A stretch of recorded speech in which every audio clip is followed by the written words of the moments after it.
ঈদে কি বাড়ি আসবি না? ঈদে বাড়ি আসবো কিনা বলতে পারছি না বাবা। তোমার অ্যাকাউন্টে টাকা পাঠিয়ে দিয়েছি।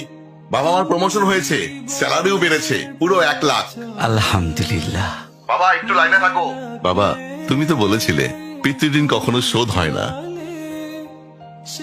তুমি 26 বছরে আমার পিছনে যত টাকা খরচ করেছো, তুমি কি জানো আগামী 5 বছরে সেই টাকা তোমায় ফিরিয়ে দিতে পারবো? আমার এখন স্যালারি মাসে 1 লক্ষ টাকা বাবা। ও, এই কথা। তাহলে শোন, তোকে একটা গল্প বলি। বলো বাবা। তোর বয়স যখন 4, তখন আমার বেতন 3,000 টাকা। 1200 টাকা ঘর ভাড়া দিয়ে 1800 টাকায় চলে সংসার। আমি আমার সাধ্যমতো সারা জীবন চেষ্টা করেছি তোর মাকে সুখী করতে, প্রতি ঈদে কোরবানি দিতে। তোকে যেবার প্রথম স্কুলে ভর্তি করালাম, সেবারই প্রথম আমরা আমাদের কোরবানি দিতে পারিনি। সে বছর তোর মাকেও কোনো উপহার দিতে পারিনি।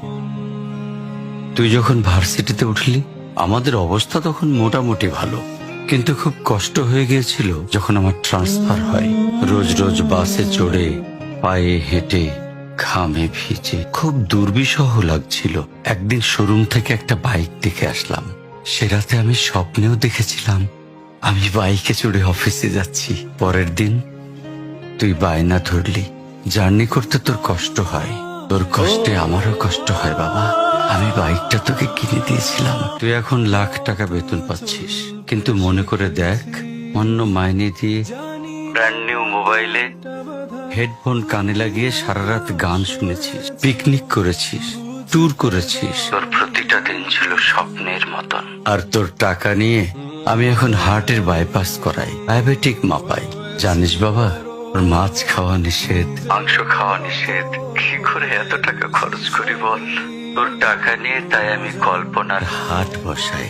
আমি বাইক চালিয়ে সারা শহর ঘুরে বেড়াই, বন্ধুদের নিয়ে সিনেমা দেখতে যাই। তোর মার হাত ধরে চাঁদনি পশরের সেন্ট মার্টিনের বালুচরে হেঁটে বেড়াই।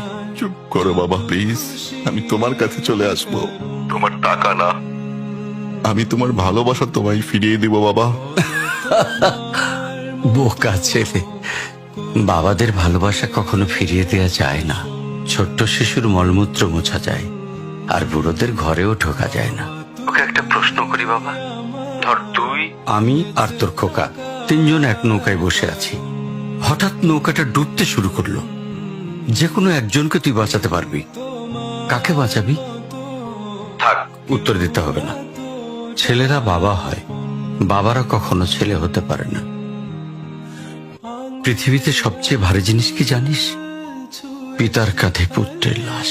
আমি শুধু জায়নামাজে বসে একটা জিনিস চাই, আমার কবরের ঘরটায় যেন আমি আমার ছেলের কাঁধে চড়ে যাই। তাহলেই তুই একটা ঋণ শোধ করতে পারবি, তোকে কোলে নেয়ার ঋণ। বাবাদের ঋণ কোনোদিন শোধ করা যায় না।